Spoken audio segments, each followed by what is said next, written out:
തൃശൂർ പീച്ചി മയിലാടുംപാറയിൽ കാട്ടാനാക്രമണത്തിൽ യുവാവ് കൊല്ലപ്പെട്ടു. മയിലാടുംപാറ സ്വദേശി ഷിജുവാണ് മരിച്ചത്. കൂടുതൽ വിശദാംശങ്ങളുമായി സാൻജോ ബേബി തൃശൂരിൽ നിന്ന് ചേരുന്നു. സാൻജോ, ഇത് ജനവാസ മേഖലയിൽ വെച്ചായിരുന്നു ഈ ആനയുടെ ആക്രമണം. നിലവിൽ അവിടെ ഒരു പ്രതിഷേധ സാഹചര്യം നിലനിൽക്കുന്നുണ്ടോ? ഇന്നലെ മുതൽ തന്നെ പ്രതിഷേധ നാട്ടുകാരുടെ ഭാഗത്തു നിന്നുണ്ടായിരുന്നു. ഇന്ന് 10 മണിയോടുകൂടി തന്നെ പട്ടിക്കാട് ഫോറസ്റ്റ് സ്റ്റേഷനിലേക്ക് നാട്ടുകാരുടെ ഭാഗത്തു നിന്നും വലിയ രീതിയിലുള്ള പ്രതിഷേധം ഉണ്ടാകുമെന്നാണ് ഇപ്പോൾ അവിടെ നമുക്ക് അറിയാൻ സാധിക്കുന്നത്.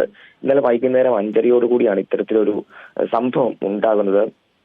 ആടുമേയ്ക്കാൻ കാട്ടിലേക്ക് പോയ ഷിജുവിനാണ് ഇത്തരത്തിൽ കാണാതായതിനെ തുടർന്ന് അന്വേഷിച്ചപ്പോഴാണ് ആനയുടെ ആക്രമണത്തിൽ കൊല്ലപ്പെട്ട നിലയിൽ കണ്ടെത്തിയത്. തുടർന്ന് വനംവകുപ്പും പോലീസും സ്ഥലത്തെത്തി മൃതദേഹം കാട്ടിൽ നിന്നും പുറത്തേക്ക് എത്തിച്ചിട്ടുണ്ട്.